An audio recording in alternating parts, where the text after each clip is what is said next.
Iran Israel യുദ്ധം ആസന്നമാകുന്നു. ഇറാനെ Israel ആക്രമിച്ചു. ടെഹ്റാനിൽ കനത്ത നാശമാണ് വ്യോമാക്രമണത്തിൽ ഉണ്ടായത്. സൈനിക മേധാവി ഉൾപ്പെടെ കൊല്ലപ്പെട്ടു എന്ന വിവരം കൂടിയുണ്ട്. സംഘർഷ പശ്ചാത്തലത്തിൽ വിമാനങ്ങൾ വഴിതിരിച്ചു വിടുന്നു. ഇന്ത്യയിൽ നിന്ന് പുറപ്പെട്ട വിമാനങ്ങളും തിരിച്ചിറക്കപ്പെടുകയോ വഴിതിരിച്ചു വിടുകയോ ചെയ്യുന്നുണ്ട്. അശ്വത്താണ് വിവരങ്ങളുമായി ഇന്റർനാഷണൽ ഡെസ്കിൽ ചേരുന്നത്. അശ്വത്, ഈ സംഘർഷവുമായി ബന്ധപ്പെട്ട് സംഘർഷം എന്നത് അത് ചുരുക്കിക്കാണാൻ കഴിയുന്ന ഒന്നല്ലല്ലോ. ടെഹ്റാൻ എന്ന ലോകത്ത് തന്നെ ഏറ്റവും പ്രധാനപ്പെട്ട നഗര കേന്ദ്രത്തിലേക്ക് ഈ വലിയ അറ്റാക്ക് ഉണ്ടാകുമ്പോൾ അതിന് പിന്നാലെ വിമാന സർവീസുകൾ തിരിച്ചുവിടുന്നത് ഉൾപ്പെടെ എന്തൊക്കെ നടപടികൾ ഉണ്ടാകുന്നുണ്ട്? ഇപ്പോഴത്തെ അവിടുത്തെ സാഹചര്യം എങ്ങനെയാണ്?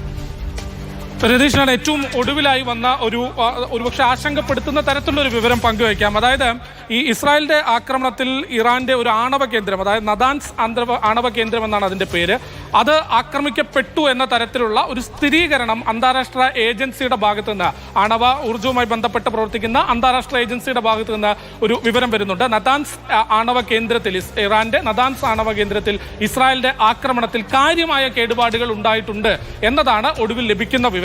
അങ്ങനെയെങ്കിൽ അത് വലിയ ആശങ്കപ്പെടുത്തുന്നതാണ്. ഒരുപക്ഷെ ആണവ റിയാക്ടറുകളൊക്കെ അവിടെ ഉണ്ടെങ്കിൽ ഏത് തരത്തിലായിരിക്കും അതിന്റെ ഒരു പ്രത്യാഘാതം എന്നുള്ളതാണ് നമ്മൾ ആശങ്കപ്പെടുത്തുന്നത്.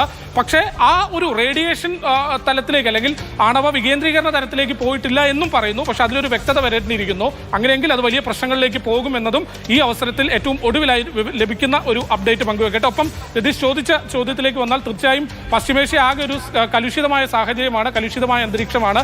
ഏത് നിമിഷവും തിരിച്ചടിക്കാം എന്നുള്ള ഒരു സാധ്യത. തിരിച്ചടിയുടെ സൂചന അശ്വത് ശ്രദ്ധിക്കണം. ഏതാനും മിനിറ്റുകൾക്ക് മുമ്പ് ഇറാൻ മിലിറ്ററി അവരുടെ ട്വിറ്റർ ഹാൻഡിലിൽ ഇട്ട post, "Those who fear death are driven away from Karbala." സൈനികർ ഒരുങ്ങുന്ന ഫോട്ടോഗ്രാഫുകൾ സഹിതമാണ്.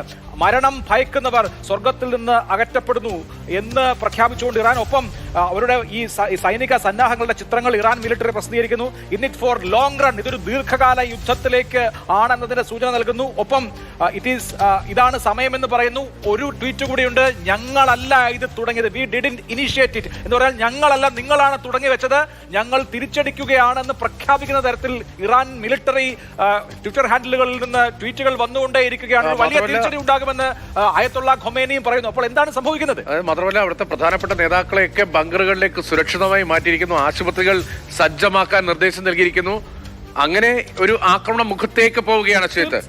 തീർച്ചയായും അതിനൊപ്പം അഭിലാഷ് പറഞ്ഞുകൊണ്ട് കൂട്ടിച്ചേർക്കാൻ ഇപ്പോൾ ഒരു വിവരം കൂടെ വരുന്നുണ്ട്. അതായത് ഇസ്രായേലിന്റെ ഭാഗത്ത് നിന്ന് ഒരു സ്ഥിരീകരണം വരുന്നു.